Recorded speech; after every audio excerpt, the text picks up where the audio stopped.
so I get family well, I get children well. I don't know as I go start self. Only God and I know as I dey train them. Because nothing again where person they gather again.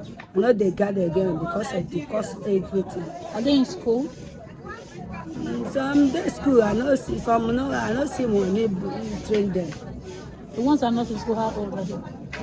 Some don't reach, let me say, 10 years now, or 8 years. And they are not in school? Yes, some they go, but sometimes they go stop because of the thing. Of course, you know, I'm Chairman Grace Family K, reporting from CGI Films Television, and I just met this hardworking woman. She sells vegetables, and it happens that some of our children are not consistent in school. So one of the reasons why we're doing this is also to get help for people. You know, every child is entitled to be educated. So this is me asking you people, if there's any way you can put up her number, you can support her, please. You reach out to her number or you reach out to us. Thank you. Wow. Did you see Wow. that? Wow. It's an emergency. It's a situation that will spread to so many other aspects of life. Yeah. Because when people are not able to attend to things as little as food, it is education. Education will be relegated to the background. Yeah. Because when you don't even eat, how will you have the strength to go to Maybe school? person with trouble food go talk of school. Imagine. Maybe person with trouble food go pay school fees. Now, even if you can't pay for transport, at least if there's food in your stomach, you can actually trek, walk a distance.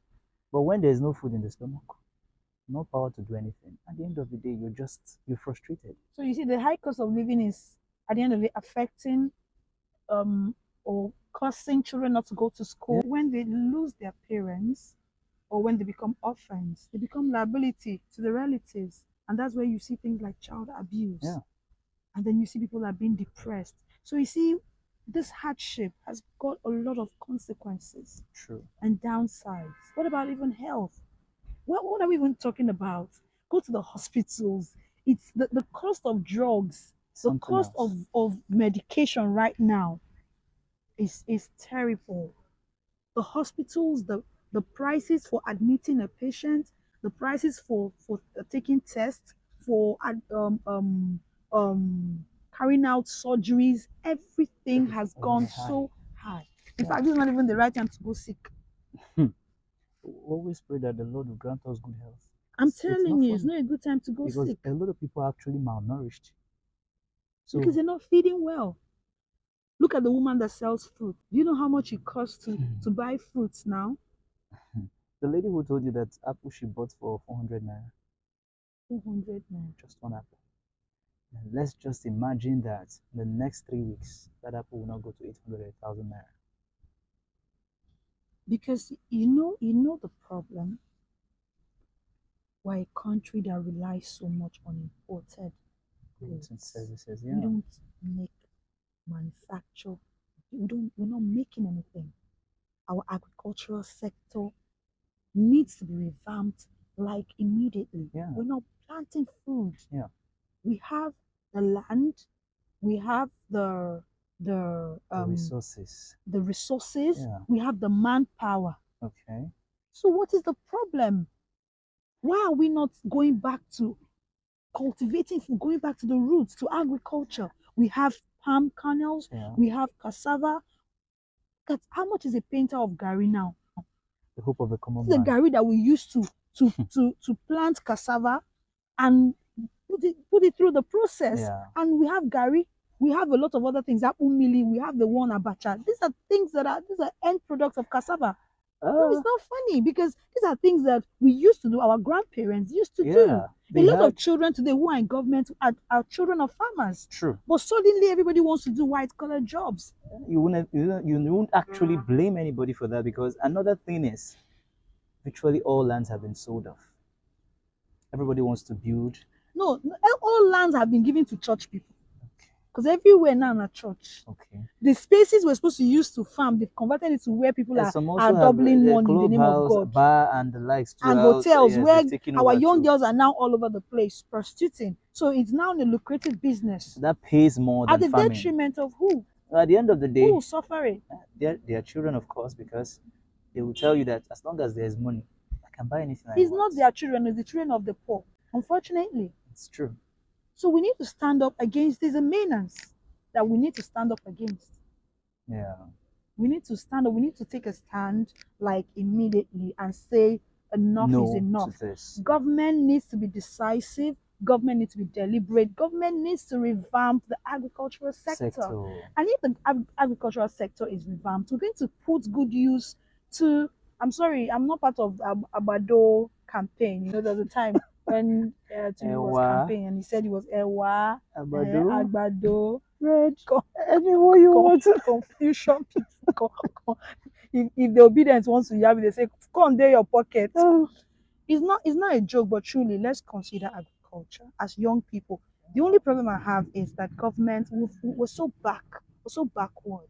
Agriculture has gone beyond hoe and cutlass. It's been mechanized already. Mechanized and technologized. If there's anything like that. Technology farming. True. How do we get this? You know, it needs to happen immediately because where we're heading, famine is an understatement. It's not far away. And it's not too far. Yes, it's no longer far. You know someone said sometime that the poor will eat the rich. We're getting there. It's already happening. Okay, now you look at it's already a menace in the society. Because someone was even saying the other day that these boys who are into this, they are no longer seeing business as usual, so now they're going to kidnapping. And who do they kidnap? They're not looking for the common man anymore. What are we even talking about? The kidnap has become so random and is becoming a norm. In the north, that area they've turned it into a human is it trafficking now or human sale zone? You hear today 20 girls are kidnapped from hostel, 50 girls, 100 girls, right from the time of the cheaper girls. Kidnapping of young girls have become a lucrative business. This is inhuman activity, and we're allowing it in our country. A friend was just released last week here. He was kidnapped. Yes. You know the person? Yeah, a friend of mine. Oh my God. Okay, sorry to cut you, darlings. You know you can share your information with us, right? You know that you can contribute to these conversations. Yeah. All you have to do is drop whatever information or conversation in the comment section. Also in our social media handles. It's going to be displayed on your screen right now. Also, our phone number is going to be displayed on the screen. If it's anonymous, you want it private, you know how many person knows in you can always send us DMs, okay? You are covered, you are assured. If there's any information you want us to know about or any situation that you find awkward or unacceptable and you want us to talk about, please feel free. Thank you. All right, darling. All right, so he was released with just his bosses. He was asked to pay 5 million. The family cannot even afford 100,000. Finally, after long debate and all, they said 30K. No way. They took everything he had and left him to go with his bosses alone. Not even yet. So that's how pathetic it has become. So it's no longer funny. There's no food. Work. If there are farms, even the mechanized or technologized farms, youths are willing to go out there and do one or two things. I mean, because you can't send people off under this scorching sun and say they should start using hoe and how many lands, how many space are they going to take up? You need to empower the youths. Need empowerment. They need orientation. Empower them mentally, empower them physically. When they see that you've got enough plan for them, trust me, and they see that this venture is going to empower them and is going to bring some profits to them, they're going to go into farming. True. But they need support. They need soft loans. They need to give. We have so much money in this country. Unfortunately, the monies are being used for frivolities. Our politicians are just. Did you see on the news that they wanted to buy SUVs for how much? 100 and something million in a country at this time going through such a level of economic hardship. You're buying that amount of vehicles for people who are already considered rich, and they don't give a damn about it. They don't care. They don't care because I mean, why would you care? Because they see the youth are more concerned about some things that are like I call a distraction. Mm-hmm. I don't want to call names, but there's so many shows on social media and so many distractions on social media. Yeah. The young people are confused when they come out to protest. They shoot at them, they disperse them. The protest don't have leadership. It doesn't have any focus. People are just on the street without any purpose. So once the protests are dispersed, everybody goes back to zero. They go back to It's business as usual. God will help us. Yeah. And then our pastors, instead of taking, helping these young people to find, their stand, Soft landing.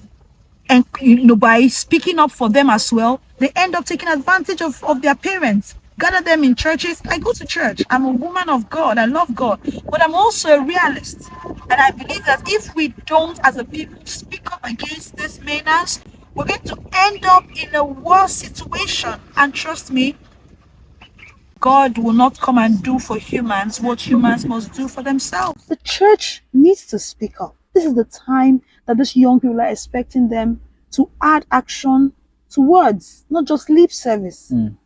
Not just telling them about holiness. And now, yes, it's important that we live a holy life, a life acceptable to God. But it's also important that children see that the elders are standing with them, are speaking truth to power. Yeah. This is what will even make them draw closer to God. Because when you realize that you're trying to be useful and an elder is not in support of what you're trying to do, like their actions are not in line with their words. So there's a drawback of what purpose am I into this. Okay, for example, protest comes up, you see people coming out, and all of a sudden the same elders will say, what are these young ones coming out to do?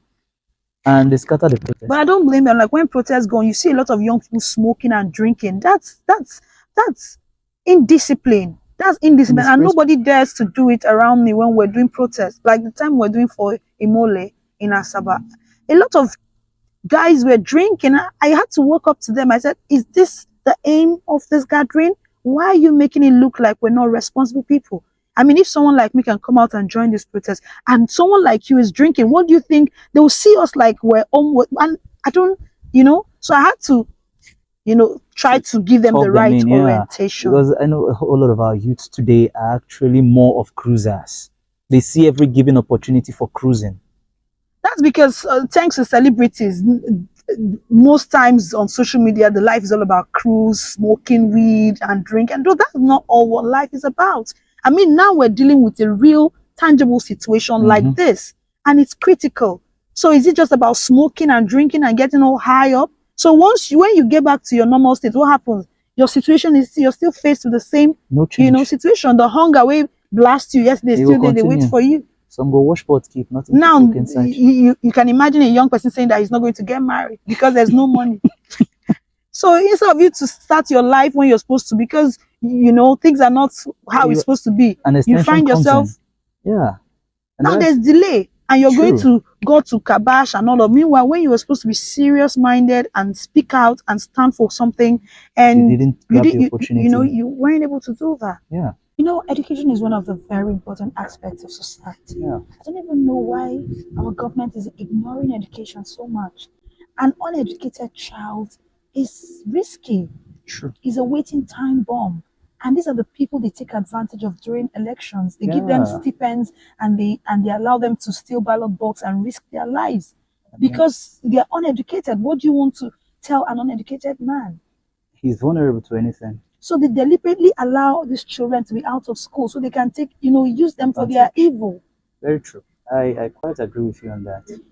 This is totally unacceptable. And this is to say to the woman that sells vegetable, that says that some of her children are not able to go to school. If you're watching this video and it touches your heart in any way to support her, we have a foundation, AG Foundation. You could take that advantage to reach out to her, or you can also reach us on the phone. If you have any way you want to support her, you want to send her children to school, you want to sponsor them, or you want to support them with uniforms, socks, sandals, or money, whatever it is, or advice you want, we can link you to this woman. This particular woman really needs help. She needs public support. So if it touches your heart to help her in any way, please contact the number on your screen right now. Okay, or you reach out to us in our DMs or in the comment section. Yeah, And a please. little support can go a long way. We're still talking about the high cost of living, and this time we're looking at families, singles. How are they coping? You know, we saw some of the girls talking about attachment, and That's their major concern at the yeah, that's moment. what affects. I mean, every young girl wants to look beautiful. I want to look beautiful. You know, like Christmas is coming, Sure. and this the price of these things are going so up. So how are girls going to, look good? They should have an option. I beg, we need Plan help. B. Oh, which plan? Waiting me the plan B. Make Isiaka. people chop Isi first, owu. then they think of See, attachment. take your time. Oh. In fact, that protest, then I hear it won't start. What do you mean? Yes, so. See, I'm a beauty first before food. You never see where. Guys, if you're in support, food before beauty. Beauty before food. Anyone you love, you choose. But as I speak to you, food before beauty. If I no plait my hair, nobody go chop for the house. What are you talking about? It's all right, guys. It's been an amazing time with you, Ima. Yeah. Thank you so much for It's your always a pleasure being here. I mean, we can never stop talking about, situations that affect our country, and that is why the Talk Street even, came about. That was how the idea came about, that we needed to start talking about important issues that affect our lives. And there's no limit. It comes from entertainment, from the social lives, from the business front, everything. We talk about it. I hope we have collectively said your minds. Yeah. And if you have any contrary opinions, please be our guest and share it in the comment section on our YouTube channel or the social media handles with our phone numbers, however way it pleases you. And it will be considered. We have come to an end of today's street talk, and it's been an amazing time. Exceptionally amazing. And also big ups to the Nelson Mandela Garden. You guys have a beautiful place here, and we had fun. Thank you for your hospitality. Thank you for giving us this opportunity to use your serene environment. That's the word. We love you, and we hope to see you again. See you soon.